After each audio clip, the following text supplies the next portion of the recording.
guys, welcome. I'm Jen Frost with Faith in Fabric.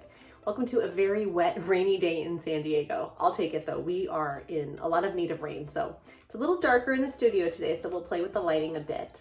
But I want to invite you on a mistake I made. So you guys know I like to paper piece. A lot of my patterns are paper piecing. So I'm working on a new paper piecing pattern for, I'll give you a hint. It's coming up in a couple weeks. It's almost Easter. It involves trees. It involves a donkey. Any guesses? It's for Palm Sunday. So I'm making a new Palm Sunday, a little block. You can see here's a little bit of a palm frond coming up, but I made a mistake in sewing this. You know, I was working through some homeschooling with my son. I was probably doing 50 things at once, like we all do. And when I flipped my fabric over, I realized there was a pretty big mistake. So I'm gonna show it to you right here. You'll see this little piece of fabric here didn't get tucked in all the way.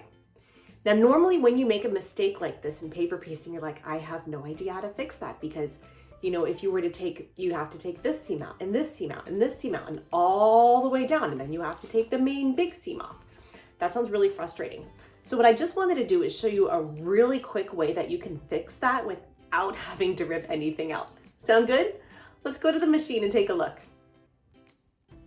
So here's the paper piecing pattern that we're taking a look at. Now you'll see if I flip it over, here's where that mistake is. You can see that this fabric just got bunched and it didn't get tucked all the way under this piece right here like it should have.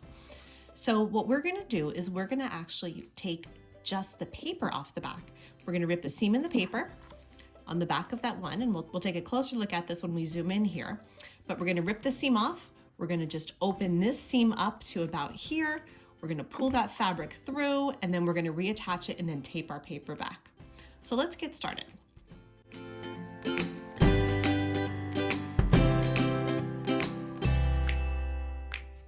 So the first step is to figure out exactly which seam and which part of the paper do we need to open.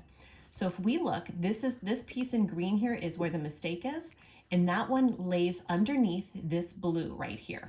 So if we hold on to that blue and flip the paper over, that blue is right here. That's A19 on my paper. So I'm gonna use my seam ripper and I am just gonna open up all the way down A19. And what that does is you'll see that now gives me access to that seam, something that I couldn't previously do without having to rip all of that fabric apart.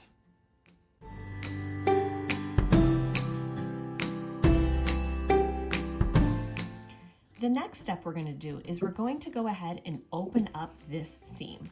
So now that we've freed it up on the back, we can come through and we're just going to very gently open that seam up. Now you want to be careful that you don't rip your fabrics here, especially when you're working close to the edges, because the edges of your fabric often fray. So you'll see it gets a little trickier here, but all we're doing is we're just going to be opening up this first seam down to where we made that mistake. Now the nice thing about this technique is it works on this pattern.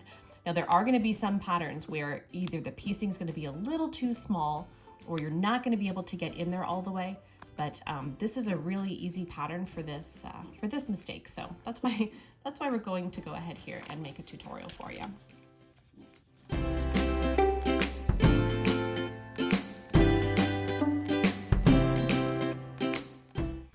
Once you've ripped your seam down, you'll see I've taken mine all the way back to the beginning.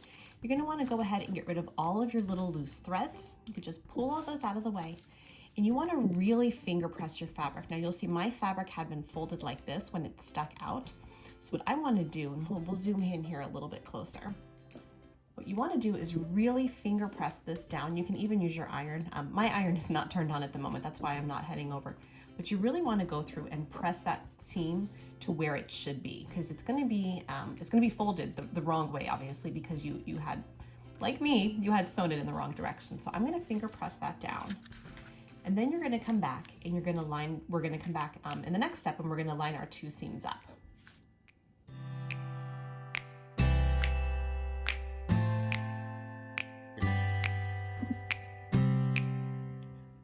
So the next step is going to be to line up your seams. Now this is honestly, this is a hack, right? Because we made a mistake. This isn't going to be perfect, but we're trying to fix what would otherwise pretty much be a broken block that we can't reuse, a broken piece we can't reuse. So you're gonna line up your fabric back along your 1/4 inch seam. So now this again assumes that you've been doing a good job trimming. If you haven't been trimming along, all you can see, I haven't been doing a perfect job. So mine is a very rough line here. You want to try to get it that lined up as much as possible. So I'm just gonna put a little pin in here to try to hold that in place. I'm then gonna bring it back over here to my sewing machine. We'll adjust the camera angle a little bit here. And you'll see what we're gonna do now is we're gonna sew back on that line because our goal is to reattach those fabrics. Now, obviously you need to make sure on the other side when you sew that you're not picking up any of your paper. You'll see right here, there's nothing underneath if I sew. Now I am gonna possibly end up with like a little bit of a lump right here. Again, this is a hack. This is for me just to practice. I'm testing out a pattern, so it's okay if it doesn't work, but this is usually a really good quick hack that you can do to get around that issue. So let's return this over here. We are gonna come back to our machine.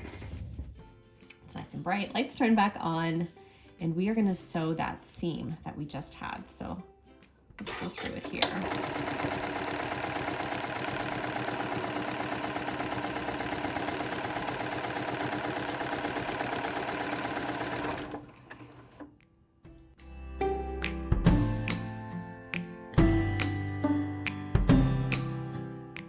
Okay, let's see how it turned out. So we'll get that pin out of the way. We can retuck our fabrics back in the paper here. So you're gonna wanna tape that back up so that way it doesn't move around too much. If we flip it back over, there you go. You'll see that that yucky tail has gotten tucked in. There's a little tiny corner I missed right here. But I'll pop an image over here. If you see what it used to look like compared to what it looks like now, and that's probably, honestly, this little piece right here is probably gonna get picked up when we do, our 1/4 inch seam that's gonna basically go where my hand is covering this all the way around. And so we've been able to basically save a piece of paper piecing that has taken a very long time that we otherwise would not have been able to save. So there you go. So if we take a look at it up close here now, you can see that here's where that ugly seam used to be, that big chunk of fabric where it was sticking out. And now if I hold it up close, you can see there's almost all the way tucked in. I just missed a little corner. So I may even go back and just kind of repeat that process we did just to tuck that last little bit of corner in, just to make sure that it doesn't get, just so it doesn't end up sticking out in the final quilt block. And yeah, there's a great little hack for you. I hope this was helpful. I know there's plenty of times where I'm paper piecing where in the middle of a section, I'll realize like, oh, I missed a piece of fabric. And so many times you feel like you just have to throw that whole block away and start over. So opening it up from the back, just kind of cutting that seam open, and then you can come back and you can retape that seam back in place is a great little tip in order to save your paper piecing pieces. So happy sewing, and we will see you in the next video. Thank you so much. If you found this tip helpful, I would really appreciate a like and a subscribe. And leave me a comment. Let me know what little paper piecing tip hacks that you have found that help you in your process. We'll see you in the next video.